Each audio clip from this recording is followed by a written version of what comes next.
Hello and welcome to the Oxygen Addict Triathlon Podcast. We're brought to you every week by our sponsors tgstore.co.uk. The home of Gore Bike Wear, Gore Running Wear and Aquasphere wetsuits. You can get 10% off with the code OxygenAddict10 and you can win a Gore Bike or a Gore Run jacket at tgstore.co.uk/OxygenAddict.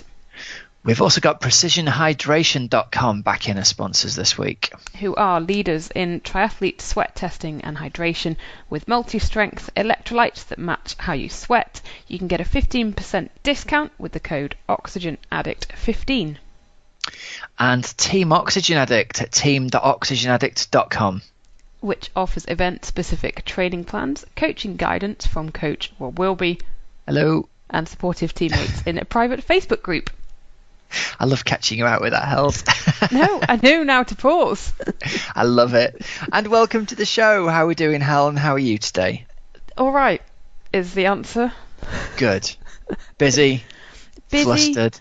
No, not It's been a week. We should apologise for this podcast coming out a bit later than usual. We have both had conflicting schedules, haven't we? I think that's the understatement of the year, trying to get the time to do this. It's like, do we have a little window where we might both have a moment? Nah. Literally found 40 minutes, haven't we? So, yeah. But, Rob, I've been quite busy recording lots of interviews for a special episode next week. Yes, Helen's special. Do you want to tell us what it is? Well, it's going to be Swim Bike Mum. Love it. Yep. So we're going to do... Best title ever. We are going to do a special episode on pregnancy in triathlon because a lot of elites at the moment have recently had a baby or are due to have a baby. So I've been catching up with a variety of people, lots of different characters, and it's going to be all put together. Well, it is pretty much all put together for a special episode next week. I'm very much looking forward to it. Helen's little project. It has been a bit of a project. Do you want to know one of the guests, Rob? Yeah, go on. Tell me who the guests are. Well, we have... Who have we got? We have Helen Jenkins. Yes. We have Kate Allen. Yes. We have Matt Bottrill.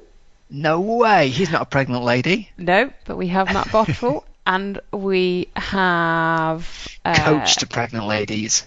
Yes, yeah. And we also have someone from the English Institute of Sport. Awesome. And we have Katrina Bolduc, who is an American. And so we have a lot of different voices, and it's been a lot of work, but it will be coming your way next week.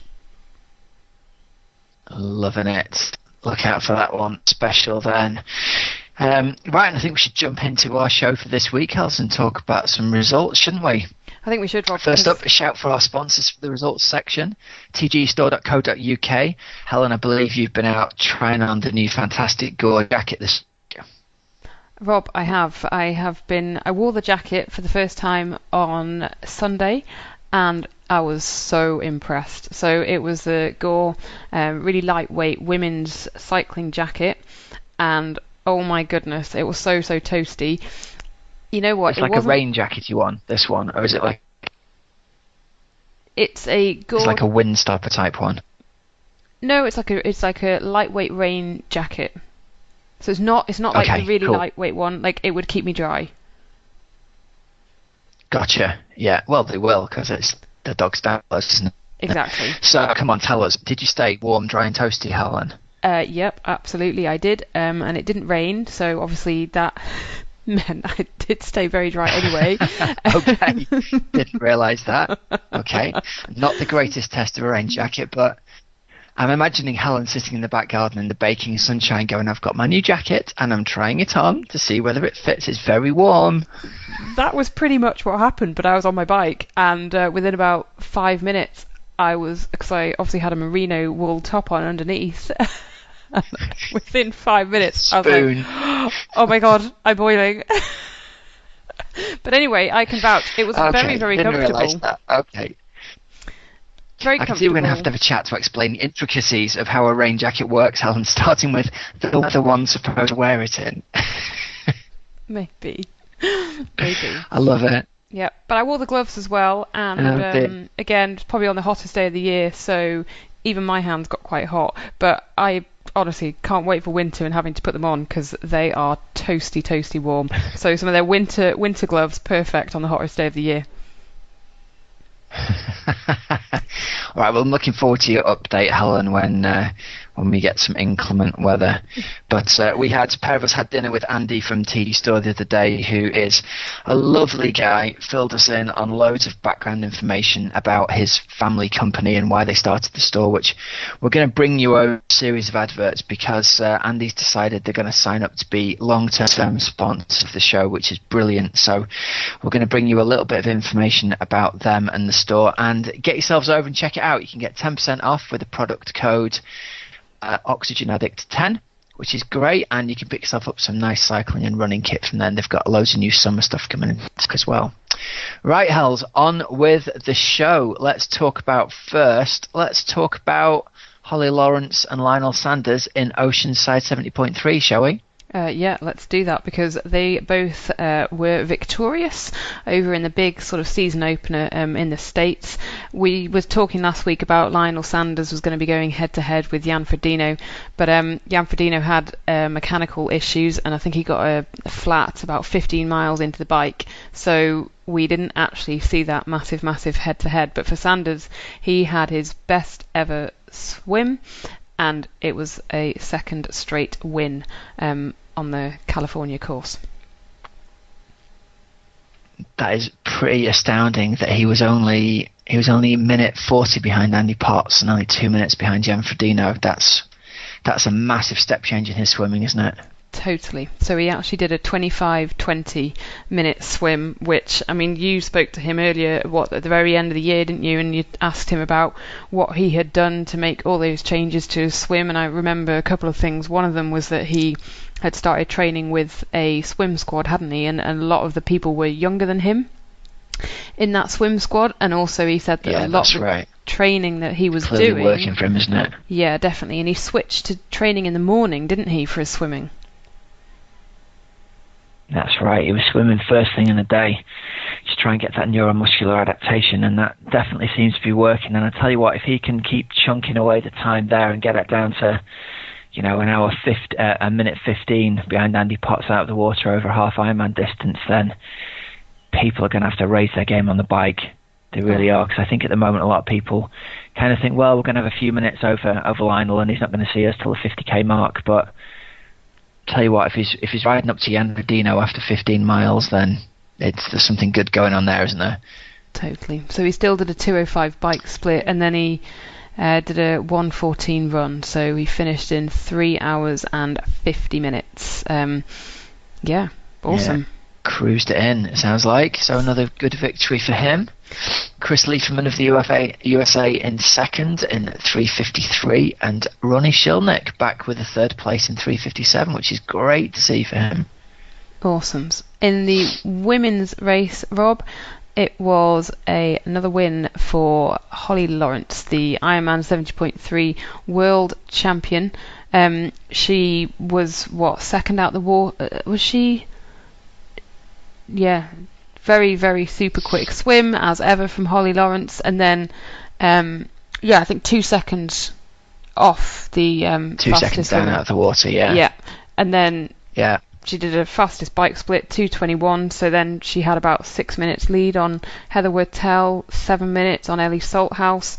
And then she ran a 1:22, so finished in 4 hours and 14 minutes, 9 minutes ahead of Ellie Salthouse, and then 11 minutes ahead of Heather Wurtell. But I think Heather Wurtell was carrying a bit of an injury towards the end. And then a mention, Rob, for Rachel Joyce, who was doing her first race back since the birth of her son Archie back in September, and she finished 7th. And I think it was like a solid race. She had 7th best swim, 7th best bike, and 7th best run. So she finished 17 minutes back of Lawrence. So yeah, good to know where she's at.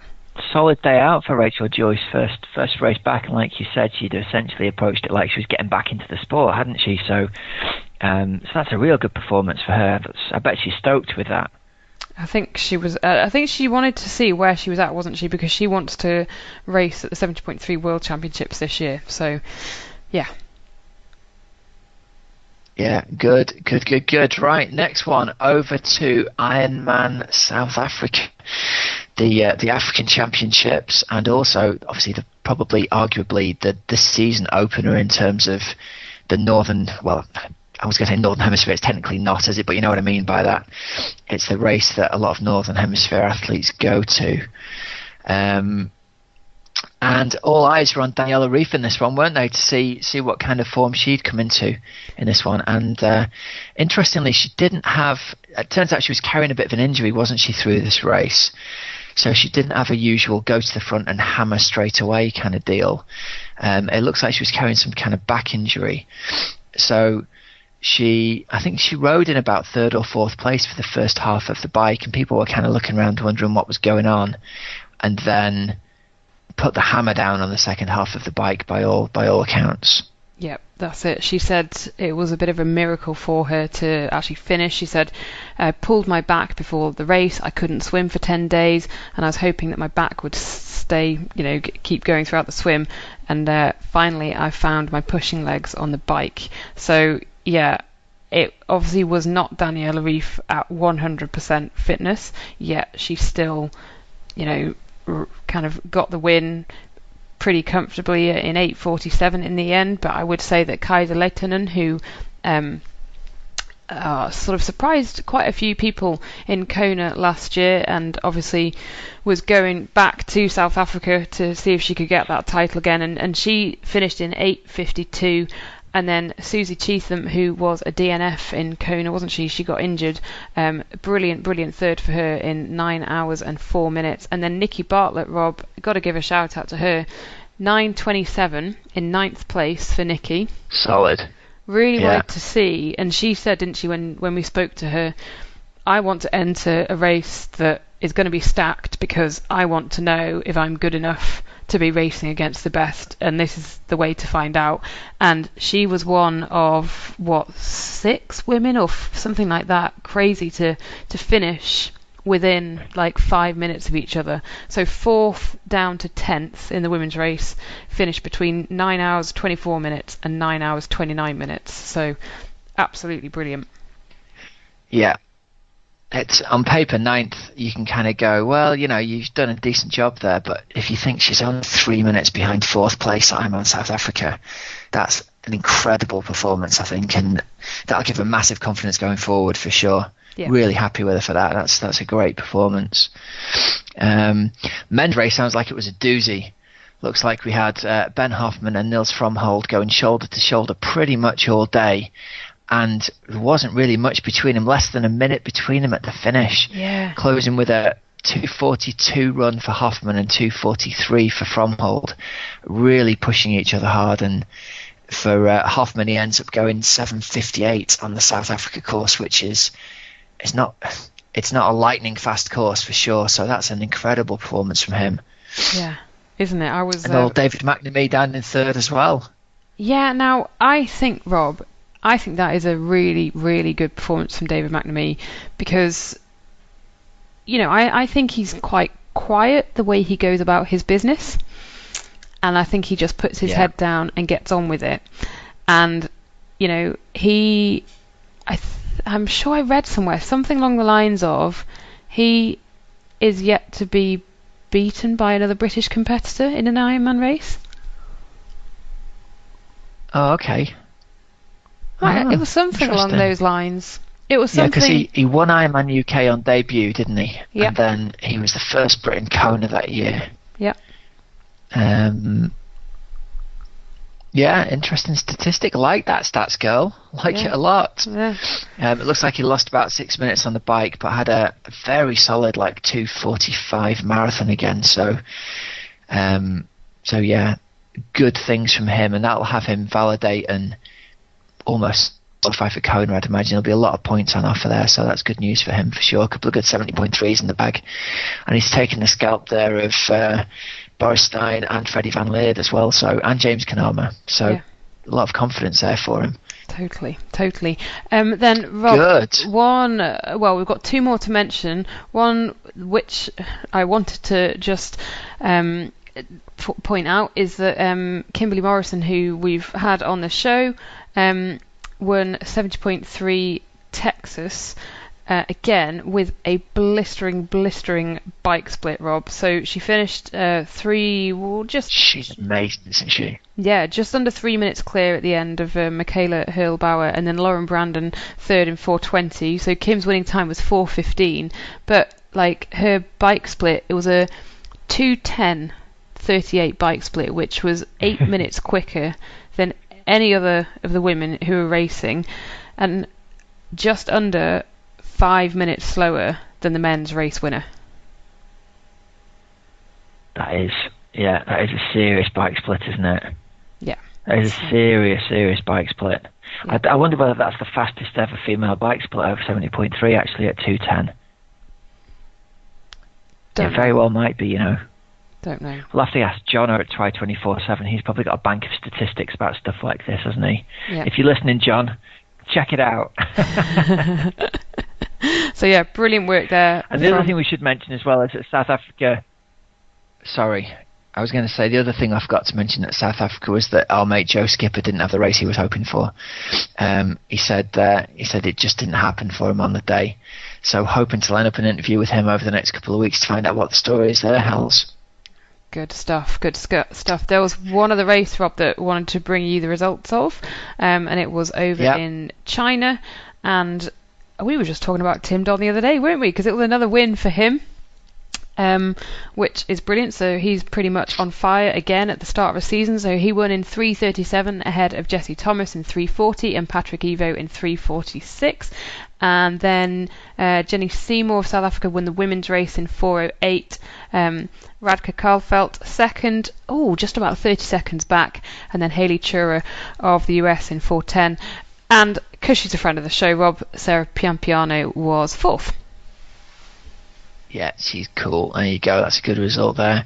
And that ties in nicely, actually, to today's interview, because we've got Tim Don's cycling coach, Matt Bottrill, who he's been working with for the past year on the show, and he talks a little bit about the training that he's been doing with Tim over the past year. So it's nice to be able to talk about this, because Matt let me in on the secret that he was working with Tim quite a while ago and said, you've got to keep it quiet, don't tell anyone yet.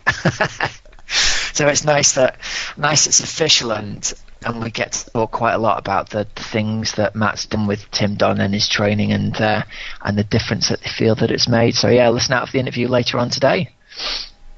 Perfect. A little bit further on down through the show. Let's do Coach's Couch, Rob. So this week's question, is this with Oxygen Addict? Yeah. Sponsored by Team Oxygen Addict. That's all we need to say about that. The team's open again for memberships. If you're interested in joining and finding out more, head over to team.oxygenaddict.com and you can see there's loads of information there. And if we don't answer your question, just drop us an email.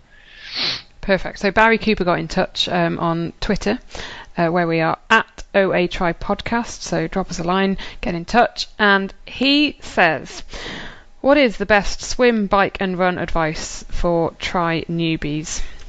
I can't swim a mile. I have low power on the bike, so less than 150 watts. And I can't break 25 minutes for 5k. Wow. How long have you got, Barry? That's quite the question, isn't it, that one, Hells? That is.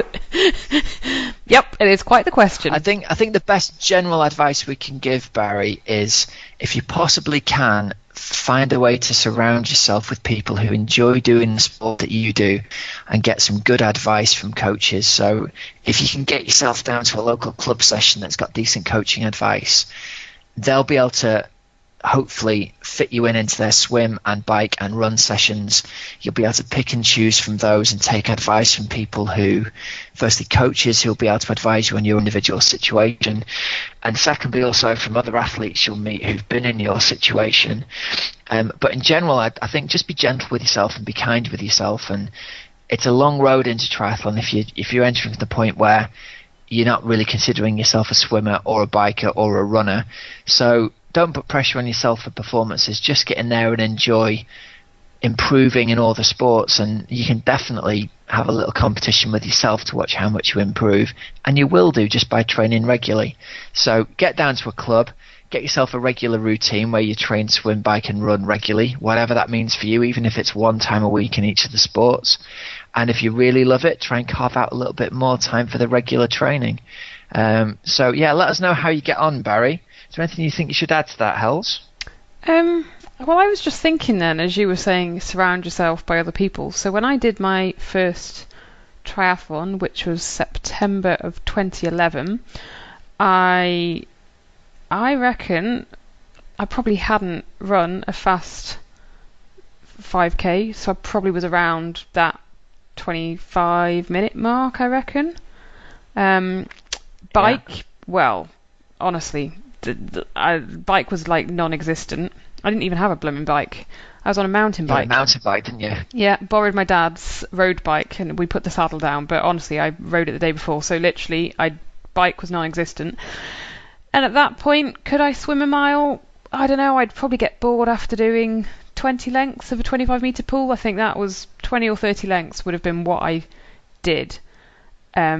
So my point being, you know, we've had a lot of people on the show who said... You never know, dear. No, you never know. And it then just becomes a matter of hard work and yeah, as Rob says, if you are surrounded by other people, you kind of feed off their enthusiasm. And it is the advice that you just can't really beat advice from other people, and just positive people. And you see, you know, someone twice your age running and you're thinking, well, if they can do it, I can do it. Okay, let's crack on. Yeah. I think the great strength of triathlon is it's such an inclusive sport because hardly anybody in middle age has come into it as a triathlete. Everyone's come into it from one of the other three sports, and so that means everybody feels that they shouldn't really be there in at least one of the other two sports. So there's a general feeling of none of us should really be here, really, you know? It's true. Which you don't find if you go down to a running club or to a cycling club, because you get there and the people who are good are already good. Whereas at least in triathlon, people tend to have at least one sport they consider themselves to be weaker at. So everyone can relate to that idea of, I really need help here. So yeah. I think that's part of what makes it so inclusive. Definitely. And Rob, I'm just going to put this out there. We could sort of mention it in the news thing, but I think it's still relevant to Barry's question. You know, we talked a couple of weeks ago about that panel that I hosted in London. Yeah. So there's now a video of that. And if you look on... I saw that, yeah. Try 24/7 did it, didn't they? Yeah, so Try 24/7 have done a video of the whole evening, right? Of the panel talk, and I think if you've got an hour aside, just put it aside and watch it, and the advice that you will pick up from the women on that panel will help, guaranteed. Will really help. Great stuff. Yeah, good. Let us know how you get on, Barry. We look forward to following your journey. Okay, so I think we're going to head over to today's interview.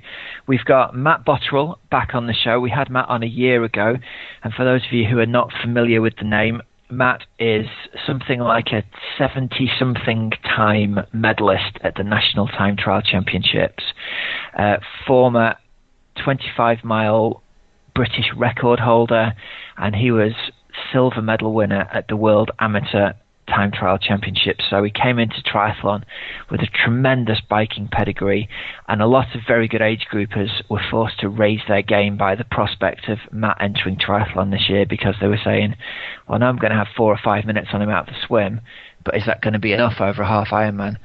So we interviewed him at the start of last season, so he hadn't done his first triathlon yet, I don't think, Hals, when we had him on. So we managed to talk about him, about his whole year in triathlon, his hopes for this year, his coaching now that he's working with Tim Don and several other pros and different age groupers he works with. And he's just an all-round really good guy. I love chatting with Matt. He's one of the genuine nice guys of the sport. So we had a really good laugh basically a laugh on the phone for over half an hour. So yeah, here we go. Here's today's interview with Matt Bottrill.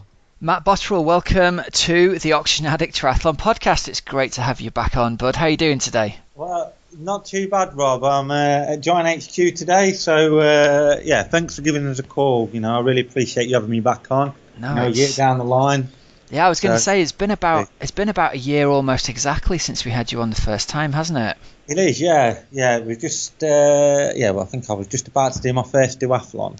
So, Well, this will be really good because I really wanted to get you back on. Obviously, you came on the show last time as Uber biker, multiple national time trial champion, course record holder, national record holder, making this transition into triathlon, and it made for an interesting story at the time. I remember thinking I'd love to get you back on once you've done some triathlons and we can talk about your story and your journey and stuff. So I guess this is our chance to hear that story, mate, really.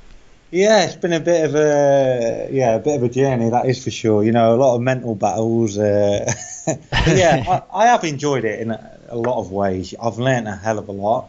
So yeah, it's been exciting stuff. I bet it has, man. So listen, give us the greatest hits of your season from last year then, because at the point we spoke, you were about to do your first duathlon. You're obviously an extremely accomplished biker. And we spoke a little bit off air about, you were a little bit concerned about how it was going to feel even running off the bike, and you're concerned about swimming properly and things like that. So I think that'd make a great story for the majority of age groupers who are listening, even if they're not in their first year of triathlon, but even people who've got a couple of years behind them, this point in the season, they're starting to think about, well, my first race is coming up, and I think maybe everybody's got all of these worries about getting back in the water and how's it going to feel running off the bike and stuff. So let's just talk through the season and how it went, man. Yeah, well, obviously the season kind of kicked off. I started with like those early season duathlons, I think the first one I did was the one out at Rutland Water. Yeah. And oh god, yeah, it was. I remember I'd done like a park run, and I thought, yeah, I'll be all right, and literally I looked down, we set off, and everyone's like running 5-minute mile pace. But I've never even touched on that, and everyone was just like running away from me. And I remember thinking to myself, God, I'm going to kick in any time. But it was literally, I was just shocked at how fast people actually ran. And I think I finished that. I think I come off the run. I was just under 40 minutes, and I was in 86th place. And then obviously you jump on the bike, and I had no idea how much power I was going to lose. I thought, I'll be able to ride it like threshold, but it was literally like level 3. That was a massive shock. And I did go well on the bike. I think I pulled myself. Obviously, I did the fastest bike split. I pulled myself from 86 to I think up to about 4th, and then I came onto that second run, and it was just like, whoa. Yeah, obviously my legs were just like jelly.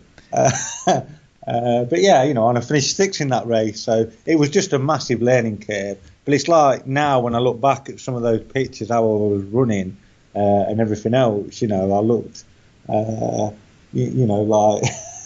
I was hobbling along, So yeah, that was a big learning curve.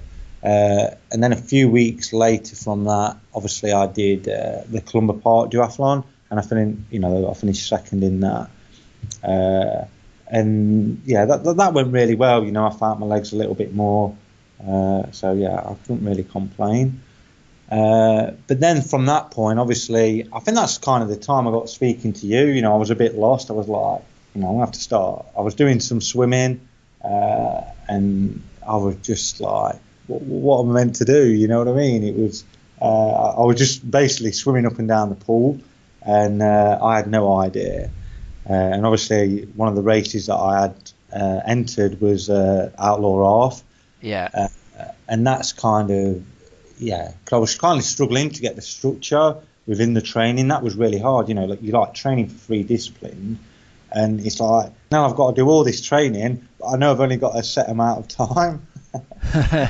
So, yeah, it was kind of meeting you, I think, after this interview. You said, I could give you some help with, getting the structure into the planning and stuff. And that, for me, that really helped. I knew how many swims, I knew how many runs. And initially it was, with the running and stuff, we were literally just spending time on my feet, getting me used to the duration and the impact of the running. And then obviously getting the drills within the swim and stuff. And that, for me, that was, that really helped. And obviously, coming into one of the biggest things that I really struggled with was getting into open water. I remember getting in and I couldn't breathe.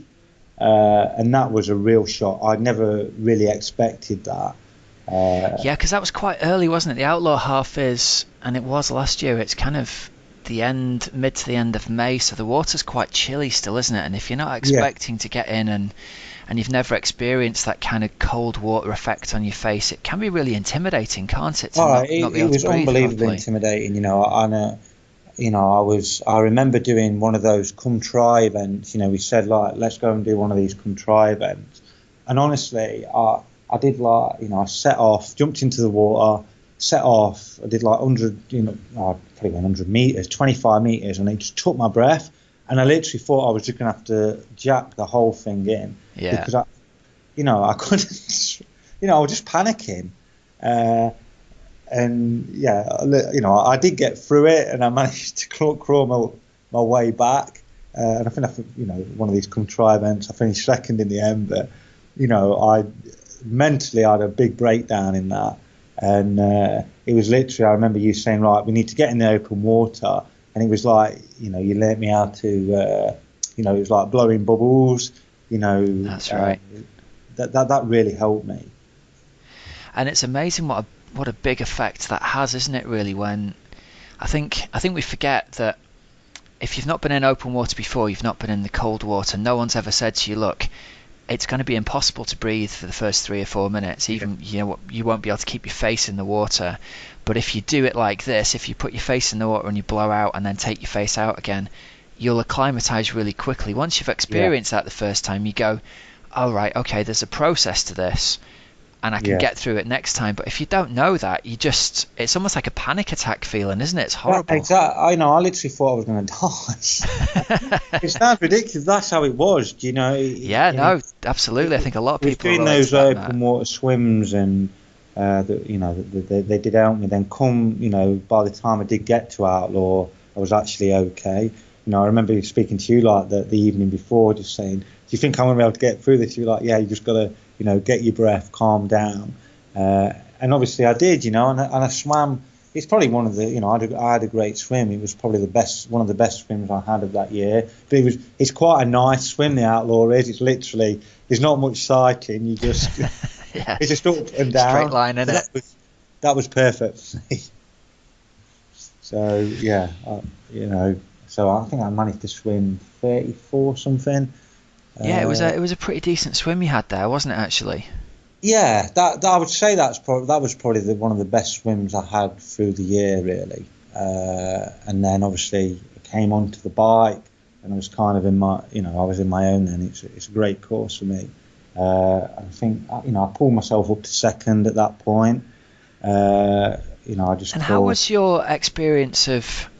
I'm often intrigued when someone's come from a time trialing background, and obviously you've got a relatively controlled environment, and the riders are a minute apart and stuff. And obviously in triathlon, it's kind of the Wild West, isn't it? Coming out of transition, you've got dozens of people all over the road in front of you. Yeah. How was that for you, riding at what presumably is a fairly significant amount of speed, more than the majority of the riders who are around you getting out of the water, certainly?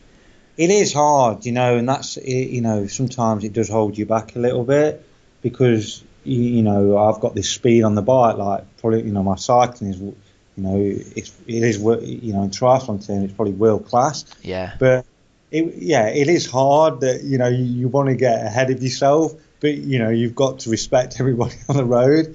So, and then the panic setting in, because that, literally I'm coming out of the water in a lot of these races, and I've already lost 12 minutes. So it's a massive gap to try and pull back. So it's kind of hard to control it. Initially it was hard to control it, because you're so used to, it's like when I raced just time trials, you turn yourself inside out. You literally finish across the finish line and you can collapse. Where with triathlon you cannot do that. You've got to control it. And I think and people have passed comments to me in the past saying, "Oh, you're just going too hard on the bike," but no one's seen me ride at full capacity yet on the bike. Do you know what I mean? Because there's no way I could ride how I would ride a time trial, because literally you've got to run off that. Well, that's that's something I've found interesting and wanted to talk to you about, because we obviously measure our FTP against our ability to push ourselves, don't we? And you do your 20-minute test and you go, right, that's all I had. But I've often wondered whether someone like you, who's from a world-class time trialing background, just has a different expectation on themselves of how hard that they can push. And I've seen you at the end of time trials when you're lying on the grass and you're barely conscious, and I've thought, well, most people don't push themselves that hard in an FTP test. So maybe Matt's 100% is actually 105 or 110% compared to what someone else might be actually putting out. Definitely, but that's the thing. It's literally, it's like with me, I've got, like mentally, that if we were to do an FTP test and I didn't have a number on my back, I'd do it at 100%. But literally, when you stick a number on, then I can always find like that extra 5%. And that's generally what I found with coaching myself, that the people that want to get to that next level, it's when they stick a number on, they can find that extra 5%. That 5% that makes the difference. But that's, a lot of that is it's your mentally, that you can go beyond the limits that, your physiology suggests. So, and is that something that you found? Did you have to almost make an adjustment when you were racing and kind of think, right, well, my number would be, whatever it is, 380 watts or whatever. But in a triathlon, I'm going to work off a slightly lower set of numbers in order to kind of... Same kind of principle. The fact that, that obviously you always work off what, like your threshold is, your FTP. But the hardest bit for me was accepting what I actually lost. I lost 50... When I first came into triathlon, it was just the impact of the running. I lost 50 watts off my FTP. And I didn't ever expect to lose that. Do you know what I mean? And mentally, it was very hard, because you knew what you were, and then you're always in your head, that's the rider that you are, and you want to hit those numbers. And that, I remember speaking to you, is this, is it like this for everybody? But no one's probably ever come from that level of cycling. That's right. Yeah. So you were kind of we were rewriting the rules almost. That's right. We're sitting there going, well, we don't know, man. We've never had this happen before. Yeah. And I tell you what would be interesting to talk about as well would be talk a little bit about as you developed physically, as your body changed to be more like that of a triathlete than a pure cyclist. Obviously, you were really skinny and lean in your upper body and shoulders when you first came to me, and then as you started swimming, you're naturally quite a mesomorphic character, and you put muscle on your shoulders and your trapezius muscles quite quickly, didn't you? And then I remember you talking about how you could feel the air on you as you were riding. You could feel it differently, which I've never had anybody describe to me before. Yeah, well, you're just so in tune with your body, and it's like literally, I know that, with all the wind tunnel testing you've done, you're almost like, I was like a robot riding a time trial bike, that you're just in tune with everything, the airflow, you know how it feels, if that makes sense, at certain speeds. But the hardest bit for me is I started putting muscle on. It's like you're thinking, God, I can't get my shoulders where they used to be. It doesn't feel the same. Yeah. So, and that's hard as well. It's like you literally, I've come from cycling where you're obsessed with like power to weight, and then you come into triathlon and your physique's changing, but you're almost like thinking, I'm getting, I'm putting muscle on now. So that was kind of a mental battle as well, if that makes sense, because you are obsessed with being so lean. Yeah. But obviously, one of the things I've had to do to get stronger is put muscle on, because you need that in the water and everything else, don't you? With the strength and the running. Yeah, totally. And is that something that you is it something that you consciously think about as you're riding, as you're sort of? I want people to picture that classic picture of you in your time trialing position, and you're super aerodynamic, but you're very.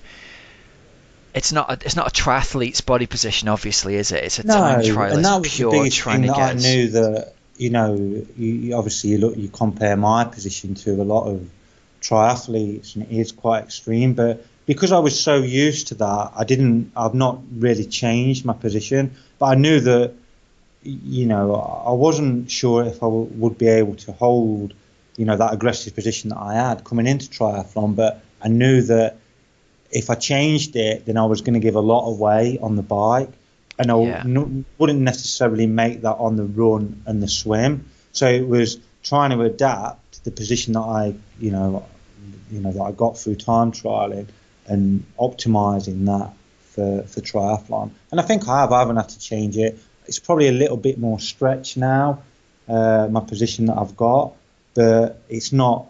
I found that that's not been affected really. I can run I can run quite easily off the bike and everything else. I don't get any lower back pain or, so. Yeah, that's probably a testament to the amount of core work that you do as well, and how strong you are all the way through that joining muscles, which people probably don't understand. And that's one of the biggest things that and it's like now that I realised that my physiology, like my VO2 max and everything else, I'm as fit as I'm ever going to be, and with like my all-round conditioning is better than it's ever been. But and this is what I'm just going through at the minute. I'm going through like intense strength and conditioning because it's trying to activate all those muscles that that I'm using in the swim and the run that aren't strong. That I'm trying to do this now to try and I know that I'm not going to get stronger just from swimming, just through running, just through biking. I've got to do this S&C work that most cyclists you tend to neglect. You do a little bit of core, but I've had to go. I'm going through this phase because I want to see, can I get I want to get better at this. I don't want to just be saying, well, Botty just smashed another bike split, because for me that's easy to do. If I wanted to, I could go a lot faster, but I want to try and be an all-round athlete because that's what's going to ultimately get me on the podium, if that makes sense, in the races that I'm targeting. Yeah, absolutely. And did you see a lot of parallels with, obviously you did a lot of work in the wind tunnel and learning about body position and the way the air feels on you in the wind tunnel. Yeah. Did you see a lot of parallels with that when you started working in the pool and you started trying to feel the way that water felt and the way it was on your body?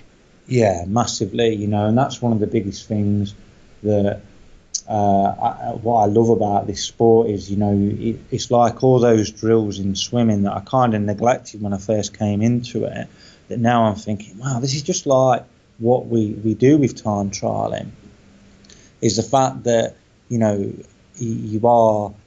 it's how you catch the water, it's how you catch the air. So with cycling, to go fast, it's optimising speed, power and aerodynamics.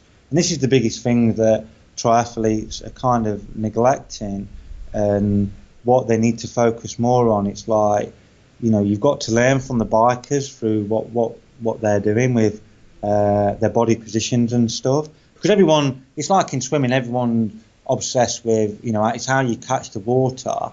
That's going to propel you forwards. Well, it's the same with, if you can reduce like your shoulders and optimize the position on the bike, then you're getting free speed. You can have the same wattage, but you're gonna, you're significantly going to reduce that time. And that's what this sport is all about, realistically, isn't it? It's how you get from A to B in the fastest time possible. Yeah. So yeah, totally. That's how I look at it. It's there's so much that triathlon can learn through cycling. It's kind of untouched. I remember really clearly when we were on poolside and Hamish was doing the video analysis of you, the underwater filming of what you looked like, and the way you were relating to seeing yourself on video was just like how you were relating to see yourself on video in the wind tunnel. It's like you had this blueprint already in your head of what you should have looked like sort of in the wind tunnel to be fast, and you were translating that round and going, right, well, I know I shouldn't look like that. My arm shouldn't be doing this under the water. Exactly. Is it like you had the same framework there already, and that's informed the way you've learned to swim? The biggest thing with me is I'm a visual learner. You know, it's like I can't. You know, I could never go and read a book, or I need to be. It's seeing things or being told that this is what you need to do. I can respond to that way, and because you are like a robot from the wind tunnel. You know, I've been in there so many hours that, you know, like seeing that on film is like, I can see what I need to do, but it's how I actually do it. And it's still, for me now, it's still trying to catch that water. It's very hard. You know, I've got these sinking legs from 26 years of cycling. So, you know, it's like now if I was to do the drill on land, you know, I know how to catch, but trying to do that in the water with kicking my legs, you know, reducing that drag, it is quite hard to do. It is. It's the holy grail, isn't it, tying it all together? Yeah, I think it's like when you break the swim stroke down, there's probably, I don't know, between 15 and 20 bits that you've got to get right, you know.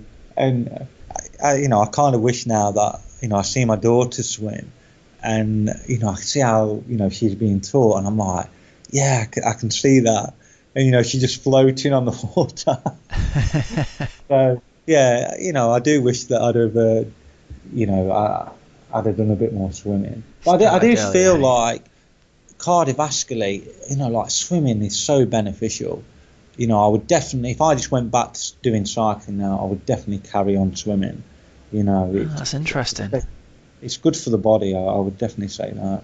And you know, I'm not great at swimming, or I'm not great at running, but I do enjoy it a lot.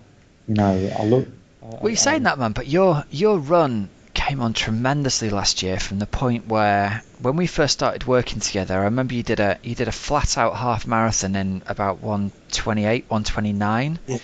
And then at the Vitruvian at the end of the year, you ran 1:27 or something like that, didn't you? So you're actually faster off the bike at the end of the season than you were flat out at the start. Yeah, so you know, you've got to give yourself credit for that. Yeah, definitely, as the season progressed.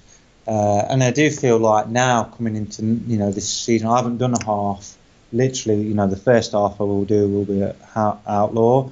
You know, I would say now that I'm a more all-round athlete. But that what was great about Vitruvian is the fact that I remember finished that race, and I think I was 8th overall. I was so proud of myself because I'd literally, you know, I thought, you know, I've done this. I've not bonked.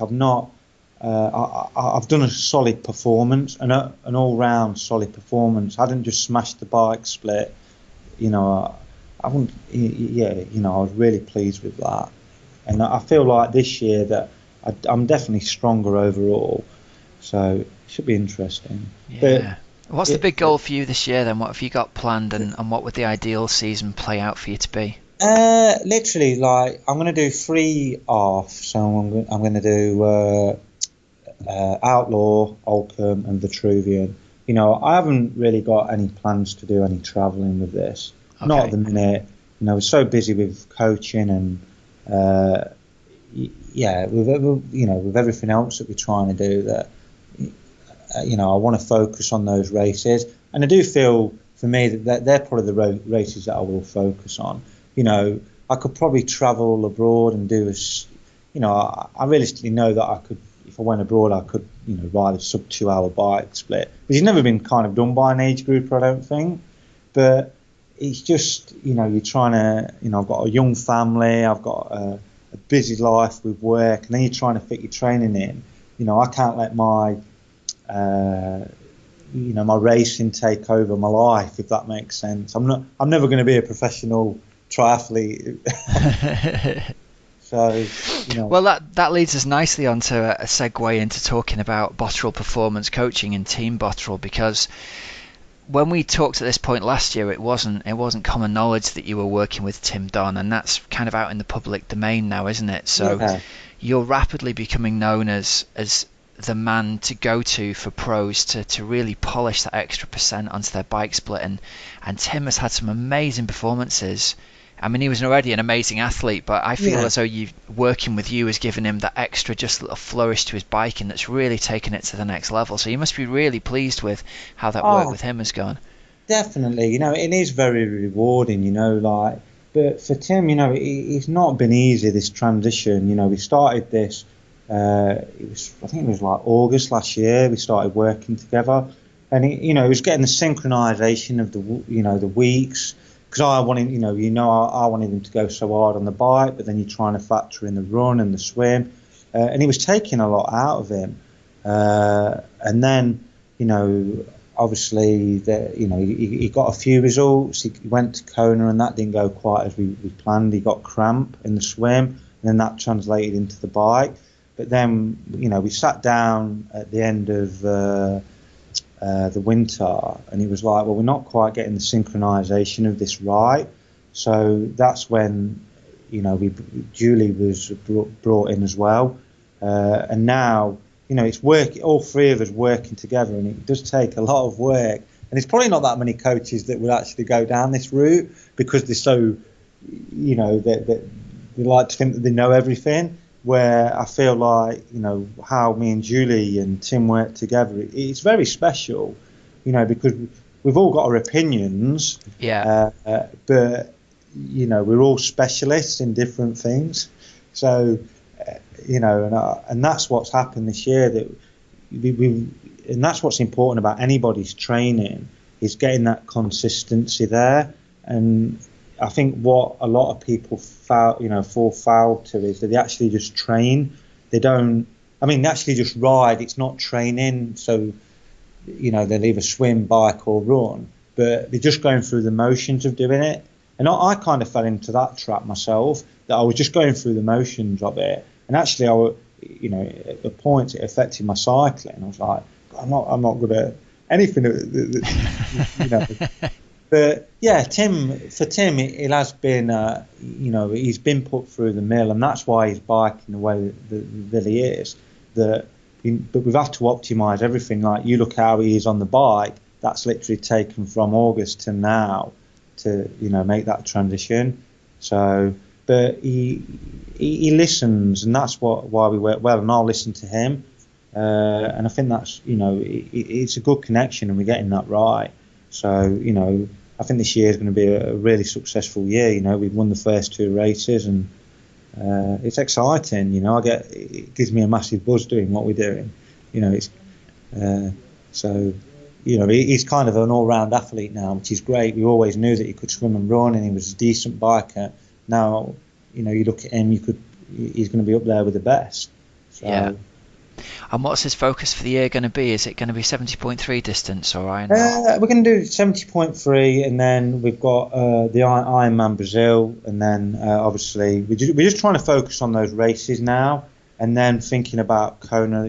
Just putting that to a back. It's like it's there, but let's make the focus on these races. Then we'll go on to that next phase. But obviously, yeah, for any athlete, I suppose Kona's like the pinnacle of any. Yeah. We're just ticking. We've got St. George coming up next, and then Brazil. But trying to focus on them. We've won the first two. We've got to work on these next two now. Well, the thing that I always liked about you and working with you is that you're a coach, kind of like from the old school, a bit like I am, where we were both brought up working with coaches who worked with people rather than spreadsheets. Yeah. And we both understood that ultimately it's about getting the best out of the person in an interaction rather than it is getting the best out of them by giving them the right training session. And although no one can doubt the efficiency of the training plans either of us give out, it's ultimately about the way that you talk with an athlete and get inside the head. I think that adds the most value, isn't it? Definitely giving them confidence, and that's with what and it's like what we're doing with our athletes. Everyone, they kind of see it that obviously we win loads of races. Team Bottrill, the athletes that are coached, but every one of those individuals, you follow the same guidelines with the plan, and a lot of it is you have to go on the gut instinct. But what you say to those athletes, that's very important. And our people, and this is where things like Training Peaks and everything else, we measure everything on numbers, TSS scores, CTL, TSB and all that kind of stuff. But then it's looking at how the rider responds to the training. Yeah. But then it's also how, it's getting them to comment. I always get them to comment on the rides, because mentally, they might have hit that TSS score, but there might be other factors in their life that are occurring that you've got to plan for. Yeah, and that's what it's so effective at, isn't it? The day-to-day interaction of getting a feel for how an athlete's session has actually gone, I think, tells you so much more than what the numbers tell you, doesn't it? Definitely. But the thing for me about coaching is the fact that I want it's everybody that we work with. It's not always plain sailing, but you just want to make them. You want to make them feel really special. And you want them to help them achieve their goals. Because obviously I've won a lot of races, 500 races. I've won, 79 national medals. But that's incredible. It's a lot. Do you know what I mean? But I didn't, and it was great. It's like when 2014, I won every race. That was awesome. I had 1 year like that, but I had to go through a lot of bad times to get to that point. I remember being on part of, like the World Class Performance Program, getting overtraining syndrome. Literally, I was in a box. You know what I mean? It was awful. It was really emotionally, it was really hard. Yeah. I wanted to be a professional cyclist. I'm thinking, I'm never going to do this. But it was kind of those times that made me into the coach and the rider that I was. And for me, I just see it as though I wasn't meant to be a professional cyclist. My job is kind of doing what I'm doing now. I had to go through those times so I could pass on that experience to other people. And that's very rewarding in a lot of ways. Yeah, totally, man. Yeah, it's if other people can avoid making the mistakes that we did because of the mistakes we made, that's the key to coaching, isn't it? It's getting them to train at 98% instead of 101%, so exactly. They don't burn out. Yeah, definitely, it really is. But there's no, and that's the hardest bit. A lot of people they probably get put off. They see like what we're doing with coaching and stuff, and it might put them off because they think, we're not good enough to do that. But literally, it's not that all these athletes were unbelievable before. It's the kind of you kind of make them into these athletes that we're seeing today. But it's not always plain sailing, but it's being there for them, and that's why we've got a group of coaches that that can relate to those people, and that's what one-to-one coaching is very much about. It's about you've got to be able to relate to that person, you've got to respect that person, but that coach has also got to listen to you as well. And that's how you make these, you progress to the next level. If generally speaking, if you've been doing this for years and you're stuck in a rut, then it's not working. You've got to move on to the next thing and get new ideas. And that's what I love about doing all this. It's the fact that I've probably reached the pinnacle that was ever achievable for me, but I always think, right, I need to do something else now, and that's why it's like for me coming into triathlon, I wanted to see where, I wanted a new challenge, and it's like doing this. It's kind of a fresh start because I haven't come in this and I'm the best at it.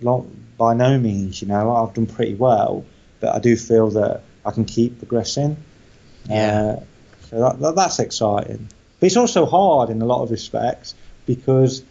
I went from winning week in, week out to then kind of trying to make the top 10.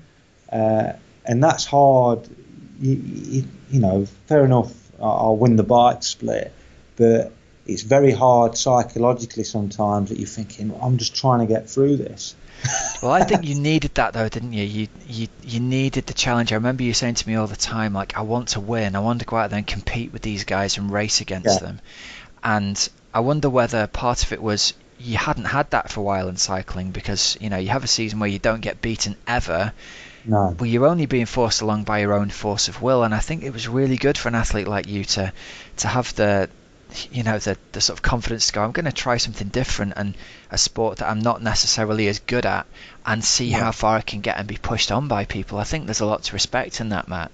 Yeah, it is. It is hard. It still is. I'm not going to lie to you. There's times now that I'm training and I'm thinking, it's so easy just to go back to cycling. And I literally know that, if I was just to stop running now, because that's what impacts the numbers more than anything.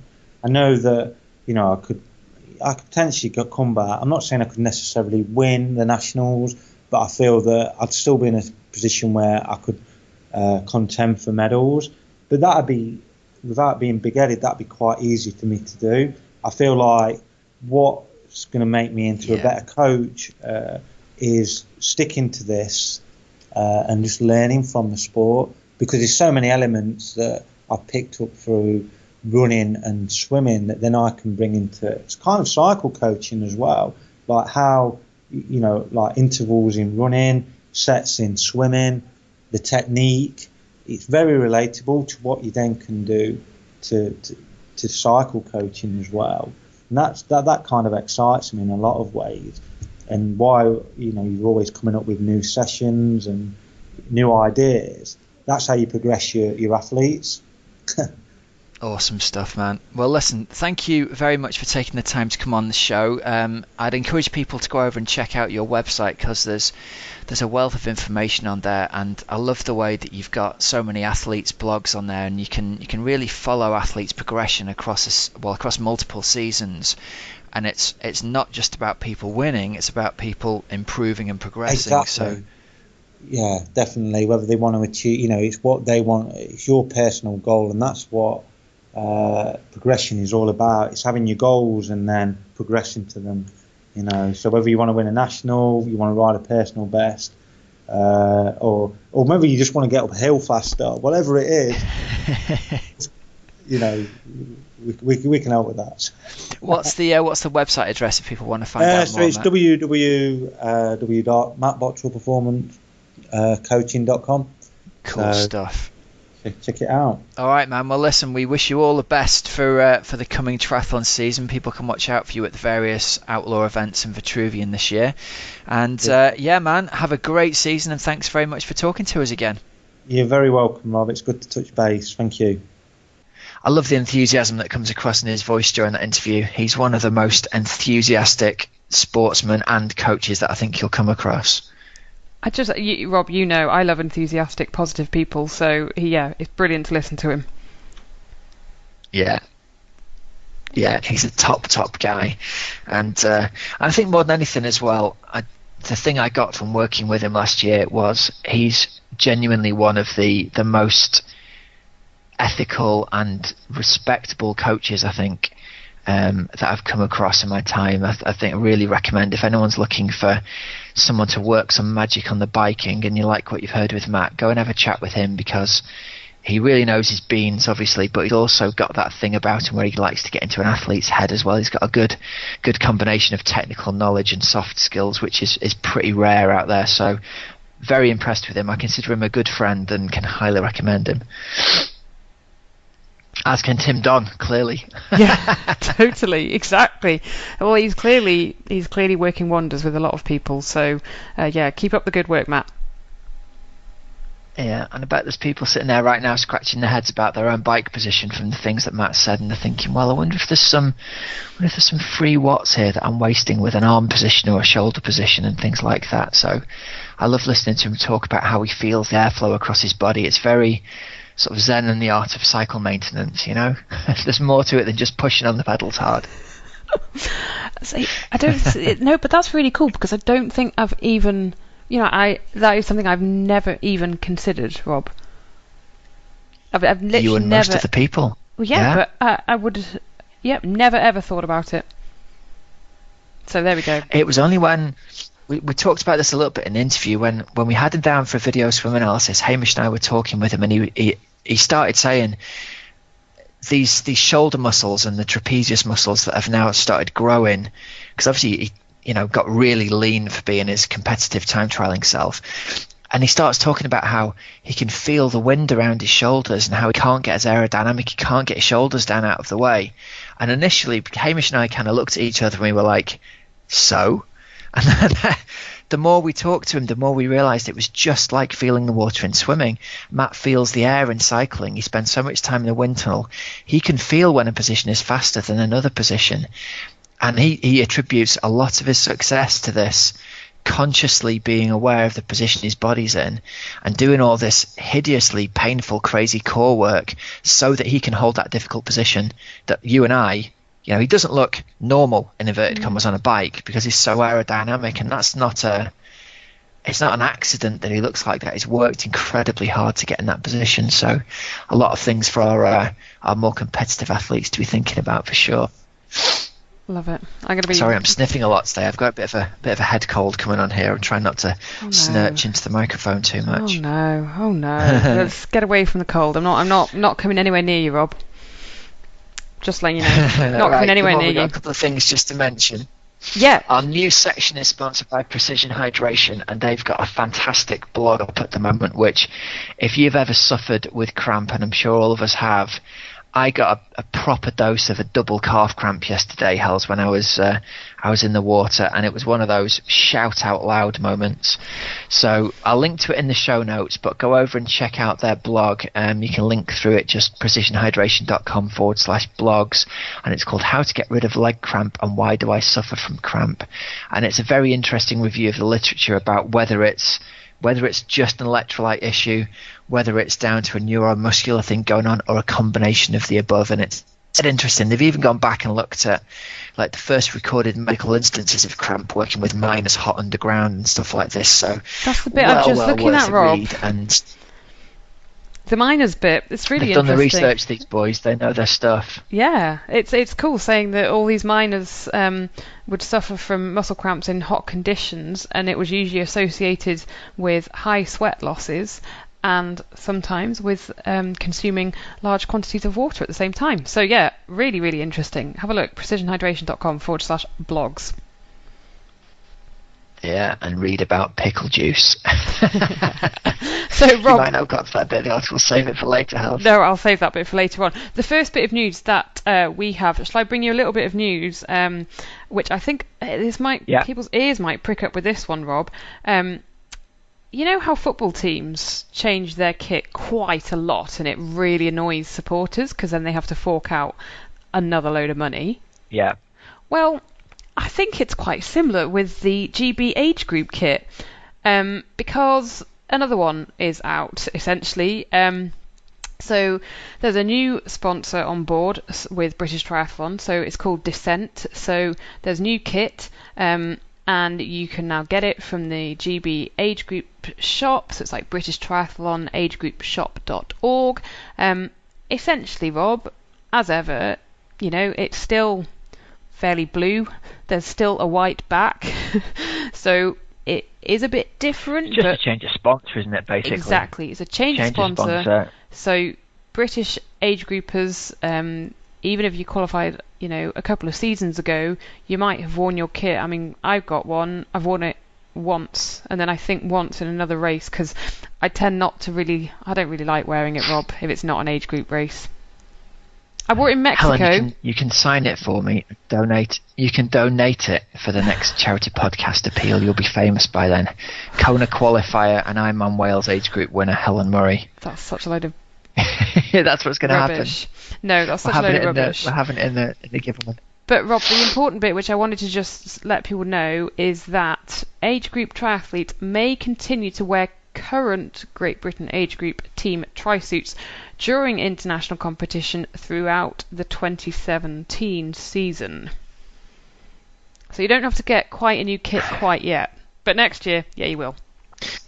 Everybody will want the new one though, won't they? Everybody will want the new one. You know what triathletes are like. We're all as bad as each other. And then you've got to get your name on it, and then you're like, oh, I've where got did one that other bit money of go? News. Now, I've got one other bit of news here. I had an email from the guys at Island House Tri telling us about their race that's coming up at the end of the season. It's going to be in Nassau in the Bahamas on the 17th and 18th. It's going to be a 2-day, 3-race format with 30 of the world's best professional triathletes. There's going to be $500,000 and prize purse there. And it says, we will not be eliminating any athletes for the final stage. So there's going to be day 1 time trials, and then day 2 they're going to do a kind of reverse order start, so similar to what we saw with Chris McCormack's Super League, but the person who's leading goes off first and gets a head start like they do in modern pentathlon. Yeah. Wow. So yeah, should be pretty awesome. I sent her a hot email back that said, your race sounds amazing, and what would be even better would be if you had podcast interviews taking place from there. How's your travel budget looking for podcasters? Haven't heard back from them yet, Hels, so I'll let you know. But you never know, Hels, you've got to ask, right? You've got to have a cheeky ask. Definitely. Oh, brilliant. Oh, cool. All right. So we should wrap the show up. We're just about there, aren't we? Thanks very much for listening, everybody. You've been listening to the Oxygen Addict Triathlon Podcast. I'm Coach Rob Wilby. I'm Helen Murray. And have a great training and racing week. Listen out next week for Helen's Swim Bike Mum Podcast Special Edition. Until then, we'll see you soon. See ya.